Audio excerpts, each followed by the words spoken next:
Olá, senhoras e senhores, sou o Vinícius, aluno do curso de Análise e Desenvolvimento de Sistemas da Uninasal, e estarei falando sobre memória, tema da minha atividade contextualizada da disciplina de Organização e Arquitetura de Computadores.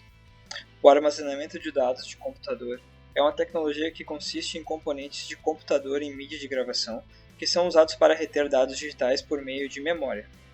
Sem uma quantidade significativa de memória, um computador seria apenas capaz de realizar operações fixas e produzir imediatamente o resultado. Teria que ser reconfigurado para mudar seu comportamento. Isso é aceitável para dispositivos como calculadoras de mesa, processadores de sinais digitais e outros dispositivos especializados. Com isso, nota-se a necessidade de haver um armazenamento de dados.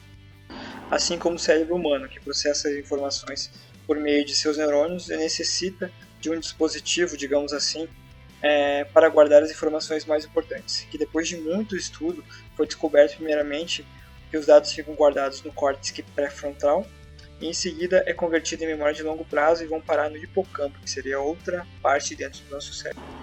E assim podemos perceber que, assim como no nosso cérebro, o computador também possui algumas hierarquias de memória. Como podemos ver, no topo temos os registradores, após memória cache, memória principal e memória secundária, que discorreremos sobre elas durante o vídeo. Os registradores são circuitos digitais capazes de armazenar e deslocar informações binárias, que são tipicamente usados como um dispositivo de armazenamento temporário. São utilizados na execução de programas de computadores, disponibilizando um local para armazenar dados. O registrador contém os dados que a CPU está processando atualmente. Memória cache é a memória extremamente rápida, localizada dentro da CPU ou interligada à mesma, é capaz de acompanhar o ritmo frenético do funcionamento do processador. Serve como um componente para armazenamento de dados processados e consulta rápida. Esta memória também é dividida em vários níveis, tais como L1, L2, L3 e assim por diante, sendo L1 a mais próxima do processador e as demais as mais afastadas. A memória primária, muitas vezes referida simplesmente como memória, é diretamente acessível à unidade de processamento, CPU. A unidade de processamento central, CPU, lê continuamente as informações armazenadas e executa conforme necessário. Quaisquer dados operados ativamente também são armazenados. Com isso, temos alguns tipos de memória essencial para o funcionamento eficiente do computador, como a memória ROM e a memória RAM.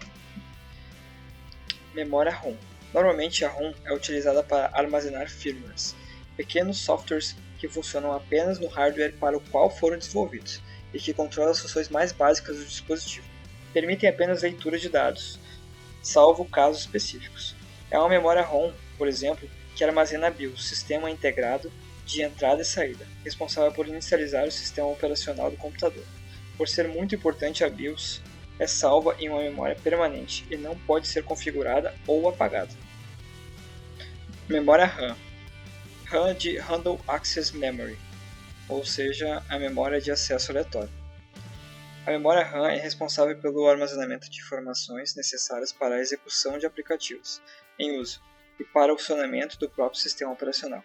Essa peça, inclusive, facilita o trabalho do processador, que pode acessar os dados essenciais mais rapidamente. Todavia, necessita estar energizada para guardar os dados, ou seja, é uma memória volátil. E como funciona?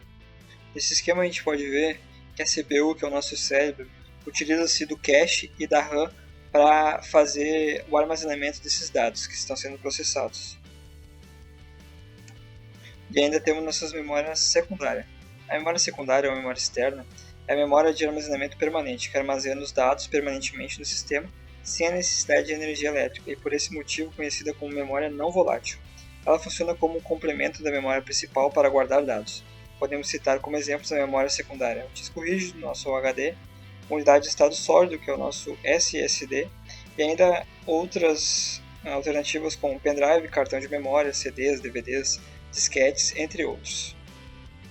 Disco rígido, HD, armazena e acessa as informações por meio de um braço mecânico altamente preciso, o qual segura um pequeno ímã que faz a leitura ou gravação de dados ao magnetizar um disco metálico. E ainda temos o SSD, que seria a evolução do HD. O SSD ganhou o nome de Solid State Drive por não contar com nenhuma parte móvel. Um grupo de chips faz todo o trabalho pesado de guardar os arquivos. Pense nele como um pendrive ultra rápido e com mais espaço, podendo comportar até mesmo o próprio sistema operacional do PC. E como funciona? Bom, até a parte da RAM a gente já viu, né?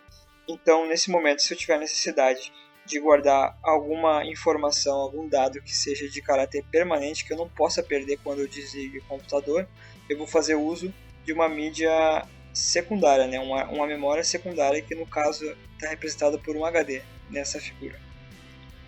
E aqui ainda temos alguns outros dispositivos que servem como memória secundária, né? Um armazenamento secundário, que seria no caso o pendrive, o cartão de memória, um CD, um DVD e o nosso antigo velho disquete. Essas são minhas referências bibliográficas e muito obrigado.